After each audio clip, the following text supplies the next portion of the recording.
जो आप लोग मॉक टेस्ट हल कर रहे हो तो मॉक टेस्ट आप लोगों को कब हल करना चाहिए। आप लोगों को पेपर में करने के लिए 50 सवालों को कितने मिनट मिलेंगे, 60 मिनट की। सबसे पहले इसको हल करो। क्यों? क्योंकि हमें इस जीएटी को हल करने में समय का बहुत ज़्यादा हमें ध्यान में रखना होगा। हल किया है, मॉडल पेपर भी हल किया है, तो आप लोगों को सवाल पढ़ते ही पता चल जाएगा कि ये सवाल मुझे आता है या नहीं आता, चाहे वो डोमेन हो चाहे कोई सा भी हो। अब आप देखो किस टॉपिक से हमारे सवाल गलत हो रहे हैं। हेलो स्टूडेंट्स, बहुत सारे स्टूडेंट्स की ये समस्या है कि सर हम जब मॉक टेस्ट हल करते हैं ना तो हमारा स्कोर नहीं बढ़ रहा है। तो बेटा स्कोर नहीं बढ़ने का एक कारण नहीं है, कम से कम 4 से 5 कारण हैं। अब वो कौन कौन से कारण हैं, उन कारणों का आज ही हम लोग समाधान कर लेंगे। तो 8 मई से जो हमारा एग्जाम होने वाला सीयूटी 2025 का, तो हम लोग टॉप मार्क्स प्राप्त कर सकते हैं और टॉप यूनिवर्सिटी भी प्राप्त आराम से कर लेंगे।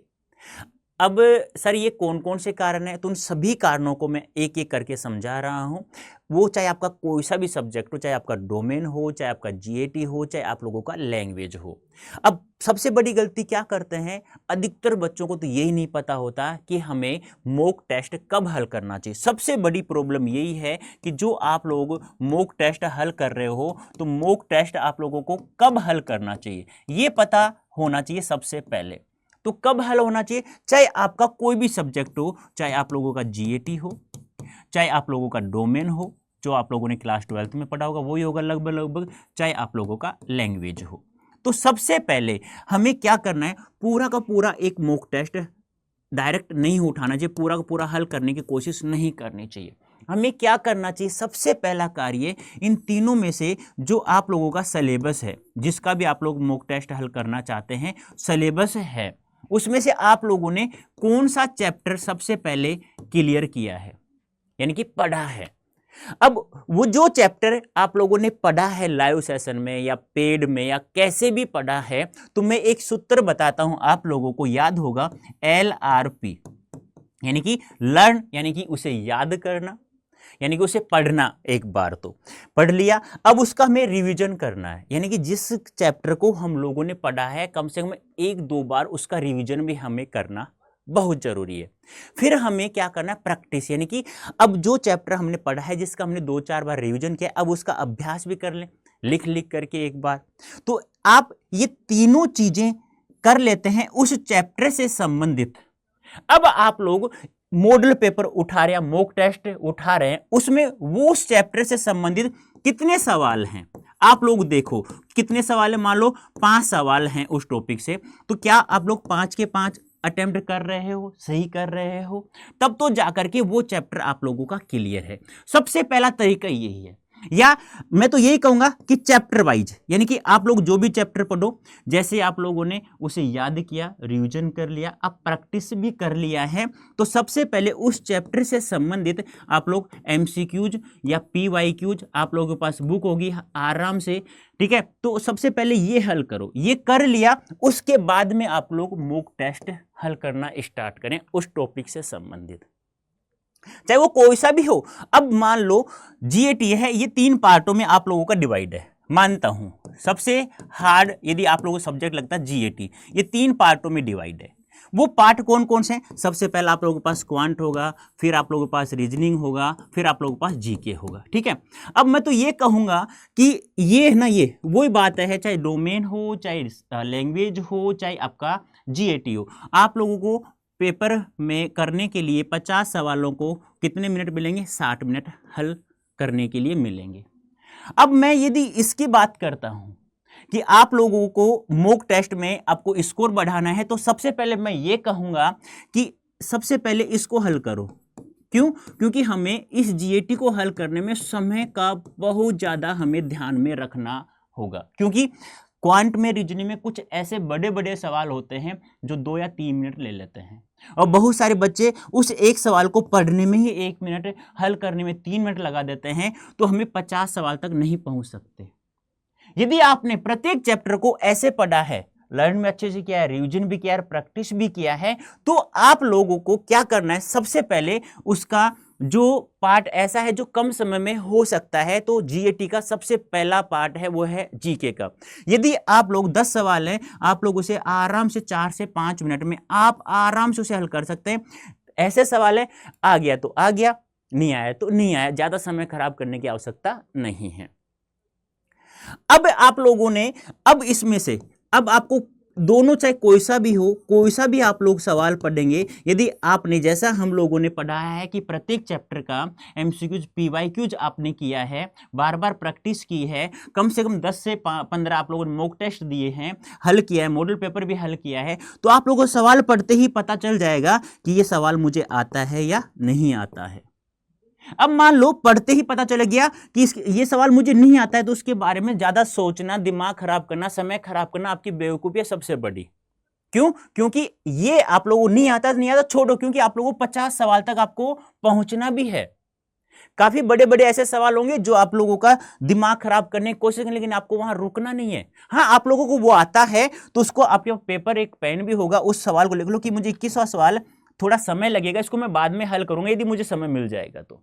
ऐसे ही आप लोगों को रीजनिंग में करना है। यह है जीएटी का मॉक टेस्ट में हाई स्कोर प्राप्त करने का, या पेपर हल कर रहे हो, एग्जाम हॉल में कर रहे हो, चाहे मॉक टेस्ट हल कर रहे हो, तो ये तरीका आप लोग यदि डोमेन में लगा लेते हैं तो आप लोग अच्छे मार्क्स, टॉप मार्क्स यहां से आप लोग आसानी से प्राप्त कर सकते हैं बेटा। दोनों चीजें मैंने बता दी है कि कब हल करना चाहिए, प्रत्येक चैप्टर को अच्छे से पढ़ो, लर्न करो, रिवीजन करो उसका, फिर बार बार प्रैक्टिस करो, उसके बाद चैप्टर वाइज उस मॉक टेस्ट में कितने सवाल हैं उसको आप लोगों को हल करना है। अब आप लोगों ने ऐसे प्रत्येक चैप्टर को कर लिया है, प्रत्येक चैप्टर को पढ़ लिया, अच्छे से लर्न, रिवीजन, प्रैक्टिस कर लिया है, तो फिर उसका मॉक टेस्ट आप उठाइए। तो सबसे पहले वो पार्ट करिए जो आपको इजी लगता है या कम समय में होता है। अब कोई सवाल बड़ा है तो उसमें ज्यादा समय खराब करने की आवश्यकता नहीं, सोचने की आवश्यकता नहीं है, कहीं आप इधर उधर देखो तो समय अपना खराब कर रहे हो। अब मैं बात करता हूं दूसरा सब्जेक्ट जो आप लोगों ने 12th में तो पढ़ा था, लेकिन सीयूईटी का 12th का सिलेबस में रात दिन का अंतर है। अब इसमें वही 60 मिनट आप लोगों को यहां मिलेंगे, वही 50 मिनट, वो 50 सवाल यहां पे मिलेंगे। यहां से आप लोग आराम से 250 में से 250 नंबर आराम से प्राप्त कर सकते हो। तरीका क्या है गुरुजी? वही तरीका है कि सिलेबस है आप लोगों का, आप लोगों ने देख लिया। अब आप लोगों को पता है कि आप लोगों को इसमें से जो टॉपिक्स हैं, उन टॉपिक्स में से कौन सा आप लोगों को इजी लगता है, कौन सा आप लोगों को हार्ड लगता है। ठीक है, तो प्रत्येक का चैप्टर वाइज आप लोग एक एक चैप्टर का पढ़ेंगे, फिर वही एलआरपी नियम आप लोगों को यूज करना है। तो सबसे पहले वही सवाल हल करने हैं जो आप लोगों को आते हैं, बस ये ध्यान रखना है। अब गलती क्या होती है कि सर जी आपने कहा, वैसे हम लोगों ने किया, लेकिन फिर भी स्कोर नहीं बढ़ रहा है। तो अब आप लोगों को क्या करना है, आप लोगों को, चाहे वो डोमेन हो चाहे कोई सा भी हो, अब आप देखो किस टॉपिक से हमारे सवाल गलत हो रहे हैं, उसका एनालिसिस हमें करना है। ये जैसे कि मान लो मैं लैंग्वेज की बात करता हूं कि सर मेरा संधि से संधि टॉपिक से मेरे सवाल 5 में से 3 गलत होते हैं, क्यों होते हैं, उसको आप लोग फिर एक बार सर ने जैसा पढ़ाया वैसे पढ़ना है, वैसे ही रिवीजन करना है, फिर उसकी प्रैक्टिस करना है, फिर वो नहीं होगी गलती। यदि आप पूरा सिलेबस आप लोगों ने अच्छे से पढ़ लिया है, किसी टॉपिक में कमी है, तो उसको आप लोग सबसे पहले उसका सॉल्यूशन करें, क्योंकि आपको प्रत्येक, चाहे कोई सा भी सब्जेक्ट हो, प्रत्येक टॉपिक क्लियर होना चाहिए, क्योंकि प्रत्येक टॉपिक से सवाल एग्जाम में आता है। आई बात समझ में? अब कुछ पार्ट्स होते हैं, जैसे कि मैं बात करता हूं डोमेन की, जैसे मान लो किसी का फिजिक्स है, किसी का केमिस्ट्री है, किसी का मैथ्स है, किसी का बायोलॉजी है, ऐसे ही मैं आर्ट्स की बात, किसी का पॉलिटिकल है, किसी का ज्योग्राफी है। तो ध्यान सुनना, सीधी सी बात है, प्रत्येक चैप्टर को अच्छे से एक बार आप लोग, यदि मैं तो ये कहूंगा अच्छे से पढ़ो उसे, सर जो ऐसा पढ़ा रहे उसे पढ़ो, दूसरी बार उस चैप्टर को देखते हुए, सुनते हुए नोट्स बनाओ। नोट्स बनाने के बाद में 2-4 बार रिवीजन करो, फिर उसका जितनी बार हो सके उसका अभ्यास करो, आप लोग प्रैक्टिस करें। जब ऐसे आप लोग कर लेते हैं, प्रैक्टिस में आप लोगों ने एमसीक्यू पीवाईक्यूज कर लिया होगा, उसके बाद में मॉक टेस्ट उठाना है आप लोगों को, गारंटी दे सकता हूं आप लोग अपना अच्छा स्कोर प्राप्त कर लेंगे। ठीक है, अब देखो ये लैंग्वेज की बात होगी जो आप लोगों ने मतलब नहीं पढ़ा था, 12th में पढ़ा था, लेकिन वो सिलेबस अलग है सीयूईटी का। अब जीएटी तो आप लोगों ने बिल्कुल नहीं पढ़ा, ये बात यहां हल हो गई। अब बात आती है, सीधी सी बात है डोमेन। अब यहां तो आप लोगों ने जो 12th क्लास में पढ़ा था वही लगभग वही है सीयूईटी में, तो यहां से आप लोग आराम से 100% मार्क्स प्राप्त कर सकते हैं। हल करने का वही तरीका है, यदि मान लो आप लोगों ने 12th में कोई टॉपिक ऐसा है जो आप लोगों ने नहीं पढ़ा, तो वो अब CUET में है, तो उसका रिवीजन अच्छे से करो आप लोग, उसको अच्छे से पढ़ो। कोई डाउट है तो टीचर से पूछो, मेल के द्वारा, व्हाट्सएप, कैसे भी बहुत सारे तरीके हैं आप लोग, बहुत सारे, सभी टीचर अपना अपना एक तरीका रखते हैं, ठीक है, वैसे हल करो। तो अब आराम से मॉक टेस्ट क्या बेटा, जब आप लोग एग्जाम देने जाओगे 8 मई से, जब भी आपका एग्जाम होगा 8 मई से आगे, तो आप लोग अच्छा स्कोर प्राप्त कर सकते हैं। तो ध्यान रखना, प्रत्येक चैप्टर का PYQs हल करने का एक तरीका होना चाहिए। 4 ऑप्शन होते हैं, तो उस ऑप्शन में से मान लो इस सवाल का आंसर ये है, तो इन तीनों सवालों का आंसर भी आप लोगों को सर्च करके उसको ध्यान में रखना है, प्रत्येक सब्जेक्ट में ये करना है। फिर आप लोगों को MCQ जो मोस्ट इंपोर्टेंट टीचर बताता है वो हल करना है। फिर आप लोगों को मॉक टेस्ट भी हल करना है, मॉडल पेपर भी आप लोगों के पास हल करना है, ये सब चीज़ें होना चाहिए। अब ये सब चीज़ें कहाँ मिलेंगी, तो बेटा ध्यान रखना, 2 चैनल हैं, CUET अड्डा 24/7, CUET अड्डा 24/7, एक है CUET हिंदी अड्डा 24/7। इन दोनों चैनल को आप लोग फॉलो कर लो, जहां पर आप लोगों की तैयारी को 4 चांद हम लोग वैसे ही लगा देंगे। दूसरी बात ये है, सबसे इंपॉर्टेंट, आप लोगों को पता होगा प्रतिज्ञा बैच लॉन्च हो चुका है। अब आप लोग इसमें, आप लोगों के पास MCQs, PYQs, model paper, mock test, यानी कि सब कुछ आप लोगों को मिलने वाला है। तो जल्दी से, जिस बच्चे ने अभी तक ज्वाइन नहीं किया बेटा, फटाफट, ये 35 से 40 दिन है बेटा, बहुत महत्वपूर्ण है। जल्दी से आप लोग इस कूपन कोड का प्रयोग करके आप लोग परचेज कर सकते हैं, जिससे आप लोगों को मैक्सिमम डिस्काउंट भी प्राप्त हो जाएगा। कैसे ज्वाइन करेंगे एक बार फटाफट मैं बता देता हूँ। ऐसे आप लोगों को गूगल ओपन करना है या टाइप करना है आप लोगों को अड्डा 24/7, ठीक है। इस प्रकार से यहाँ चले गए, ऑल कोर्सेज में चले गए। अब यहाँ देखिए आप लोग UG PG एंट्रेंस एग्जाम, अब यहाँ इंग्लिश मीडियम से तो यहाँ चले जाना CUET में, UG में, और हिंदी मीडियम से तो यहाँ चले जाना। अब मान लो आप CUET हिंदी मीडियम से हैं तो यहाँ चले गए। आपका सब्जेक्ट क्या है, साइंस है, आर्ट्स है, मान लो आपका साइंस है।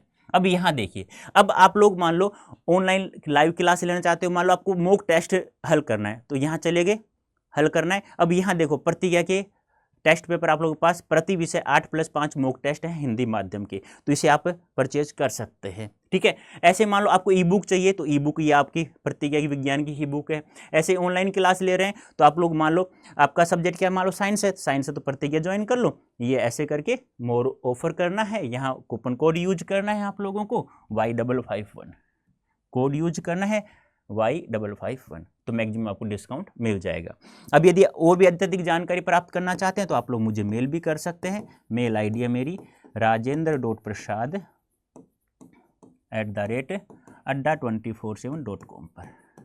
याद रखना बेटा, ये आपके 35 से 40 दिन हैं, इसमें घंटे नहीं गिनना है कि मुझे दिन में कितने घंटे पढ़ना है। बस आप अच्छे से ईमानदारी से जितना पढ़ा जा सके ना उतनी मेहनत कर लो, फिर आपकी ज़िंदगी के 4 चांद ऑटोमेटिक लग जाएंगे जब आप लोग टॉप यूनिवर्सिटी में पहुंच जाओगे। तो फिर भी कोई डाउट हो तो कमेंट करके मुझे बता सकते हो। तो बेटा अभी के लिए इतना ही। उम्मीद करता हूं कि जैसा मैंने कहा है, LRP जो सूत्र है अपना, लर्न रिवीजन प्रैक्टिस, इसको ध्यान में रखते हो प्रत्येक टॉपिक को अच्छे से पढ़ना है, और अपना मॉक टेस्ट में भी अच्छा स्कोर बढ़ता हुआ चला जाएगा, और एग्जाम भी आपको का टॉप स्कोर वाला होगा। तो अभी के लिए इतना ही। धन्यवाद, थैंक यू सो मच बेटा।